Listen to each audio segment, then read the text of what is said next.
السلام علیکم۔ امید ہے تمام دوست احباب خیریت سے ہوں گے۔ آج کی اس ویڈیو میں آپ لوگوں کے ساتھ جو رومانیہ کی لیٹسٹ امیگریشن لا میں چینجز آئی ہے وہ شیئر کروں گا، اور ساتھ میں لیبر کوڈ سے ریلیونٹ انفارمیشن شیئر کروں گا۔ جو میرے دوست جاننے والے لیبر کوڈ گئے ہیں، ریلیز لیٹر سے ریلیونٹ NOC، یا جن کو تنخواہیں نہیں مل رہی، تو وہ میں آپ لوگوں کے ساتھ ڈیٹیل اس ویڈیو میں شیئر کروں گا۔ تو سب سے پہلے جو نیوز ہے لیٹسٹ امیگریشن کے حوالے سے، تو آپ لوگوں کو یہ معلوم ہونا چاہیے کہ جو بھی نئے لوگ رومانیہ میں آ رہے ہیں، چاہے نیپال سے، انڈیا سے، بنگلہ دیش سے، کسی بھی فارن کنٹری سے رومانیہ آ رہے ہیں، تو جس کمپنی کا ورک پرمٹ ہے ان کا، وہ اسی کمپنی میں کام کر سکتے ہیں، اور وہی کمپنی ان کا ورک پرمٹ کے بعد، ورک پرمٹ تو آلریڈی ہوتا ہے، اس کا TRC کارڈ بنوا سکتی ہے۔ اگر وہ اس کمپنی کو چھوڑ کے کسی اور کمپنی میں جاتا ہے تو یہ بائی لا نہیں ہو سکتا، کوئی کمپنی اس کا نیا ورک پرمٹ نہیں نکلوا سکے گی، اس کا ریزیڈنس پرمٹ نہیں بن سکے گا۔ اس لیے کسی کے دھوکے میں مت آئیے گا کہ وہاں پہ اچھی سیلری ہے، وہاں پہ اچھا کام ہے، تو اس بات کو اگنور کرتے ہوئے آپ کا جس کمپنی کا ورک پرمٹ ہے، جس کمپنی میں آپ آئے ہو، آپ کا کام اچھا ہے، برا ہے، جیسا بھی ہے، آپ نے وہاں پہ سٹے کرنا ہے، آپ نے وہاں پہ اپنا پہلا TRC کارڈ بنوانا ہے۔ کیونکہ ہوتا یہی ہے کہ جو بھی لوگ یہاں پہ آتے ہیں انہیں سٹارٹ میں جو کمپنی ہوتی ہے اس میں سٹرگل فیس کرنی پڑتی ہے۔ آپ کو یہاں پہ ایڈجسٹ ہونے کے لیے 1 سال کا ٹائم خود کو دینا پڑتا ہے، دین آپ کے اچھے جو ہے وہ وقت آتا ہے۔ تو یہ کوئی بھی غلطی نہ کرے، کیونکہ میرے ایک جاننے والا ہے، اس نے یہ مسٹیک کی ہے اور وہ بہت پچھتایا ہے۔ یہ لا چینج ہو گیا ہے، کوئی کمپنی آپ کا ورک پرمٹ نیا نہیں نکلوا سکتی، وہی کمپنی جس میں آپ آئے ہیں وہی آپ کا TRC کارڈ بنوائے گی، اور وہی آپ کا جو ہے وہ فردر پروسیس کنٹینیو کر سکتی ہے۔ 1 سال تو آپ نے وہاں پہ کام کرنا ہی ہے۔ اچھا جی، سیکنڈ چیز جس پہ آتا ہوں کہ لیبر کوڈ، کمپنی اگر آپ کو NOC نہیں دیتی، تو میں نے آپ کو پہلے ایک ویڈیو میں بتایا تھا کہ آپ لیبر کوڈ میں جو ہے نا وہ چلے جائیں، وہ آپ کا ایشو سالو کرے گی۔ تو میں نے کچھ جاننے والے جنہوں نے میرے سے کنٹیکٹ کیا اور وہ گئے، تو لیبر کوڈ نے بوکارسٹ کے اندر ان کی کچھ خاص ہیلپ نہیں کی۔ ایک جاننے والا جو لڑکا تھا، اس نے لیبر کوڈ کو ای میل کی تھی کہ کمپنی جو ہے وہ اس طرح ہمیں رہائش اچھی نہیں دی ہوئی، یا سیلری نہیں دے رہی ہے، جو بھی اس کے کچھ معاملات تھے۔ تو لیبر کوڈ نے اس سے کہا کہ آپ جو ہے ہمیں کمپنی کی انفارمیشن وغیرہ پرووائڈ کریں۔ وہ لیبر کوڈ میں نہیں گیا تھا، اس نے ای میل کی تھی۔ تو ہم جو ہے وہ کمپنی کے خلاف جو ہے وہ قانونی چارہ جوئی جو ہے وہ کرتے ہیں۔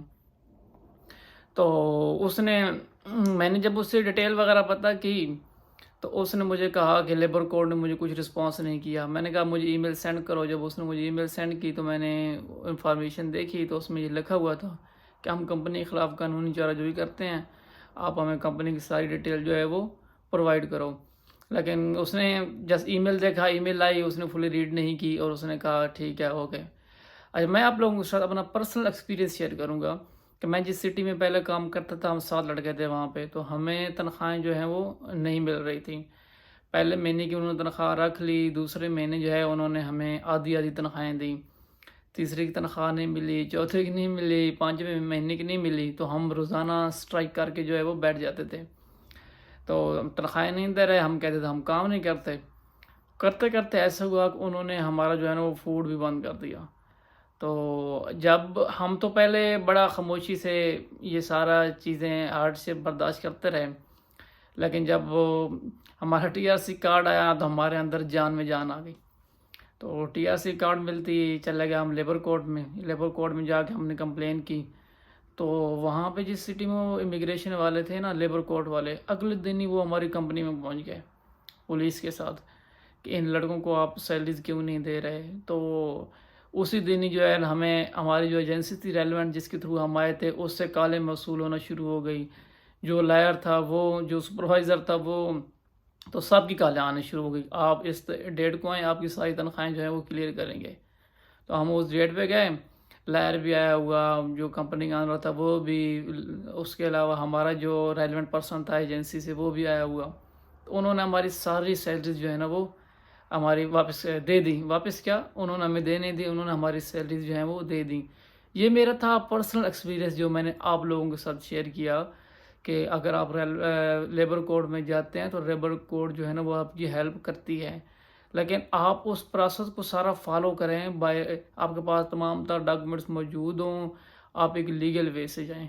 اس کے علاوہ جن لوگوں کا کافی کریٹیکل ایشو ہے، کمپنیوں نے چھوڑ دیا ہے، کافی ٹائم ہو گیا ہے، کمپنیوں نے ریلیز لیٹر نہیں دے رہی، تو انہیں اویئرنیس نہیں تھی، وہ لیٹر نہیں لے سکے یا لیبر کوڈ سے کنٹیکٹ نہیں کیا. تو ایسے جو کریٹیکل معاملات ہیں نا، اس سچویشن میں آپ کو میں گائیڈ کروں گا کہ آپ بہتر ہے وہ لائر ہائر کریں. آپ اس سے 400-500 یورو فیس تو دیں گے، لیکن یہ ہے کہ وہ آپ کا کیس لیگلی پروسیڈ کرے گا. تو جس سے آپ لیگلی یہاں پہ اسٹے کر سکو گے، آپ کو وہ ایٹ دی اینڈ جو ہے نا وہ آپ کا معاملہ جو ہے وہ کلیئر کر دے گا. جب آپ انیشلی طور پہ اسے پیمنٹ پے کرتے ہو نا، جو بھی اس کی گائیڈنس کی انیشلی فیس ہوتی ہے 50 یورو یا 100 یورو، تو وہ آپ کو پہلی میٹنگ بتا دیتا ہے کہ ہاں میں آپ کا یہ کیس سالو کر سکتا ہوں، آپ کی یہ پرابلم سالو کر سکتا ہوں، تو میں آپ کا فردر پروسیجر کنٹینیو کروں گا اور اتنی میری پیمنٹ ہے. تو میرے تمام بھائی سے ریکویسٹ ہے کہ جن کا ایسا کریٹیکل معاملات ہیں، کمپنی سے ریلیونٹ، وہ پھنسے پڑے ہیں، یہاں پہ کارڈ نہیں بن رہا، ورک پرمٹ نہیں نکل رہا، تو بہتر ہے کہ وہ کسی اور سے مشورہ لینے کے بجائے لائر کے ساتھ جو ہے وہ کنٹیکٹ کریں. اور اب آپ پتہ کریں گے کہ لائر ہم کہاں سے ہائر کریں، تو آپ گوگل پہ سرچ ماریں رومانیہ امیگریشن لائر، کچھ بھی ورک پرمٹ لائر، تو آپ کو کوئی نہ کوئی اچھا ریفرنس ویب سائٹ مل جانی ہے. آپ وہاں سے بک کر لیں، یا آپ کو کوئی جاننے والا ہے تو وہاں سے جو ہے وہ آپ لائر بک کر لیں. Thank you. اللہ حافظ.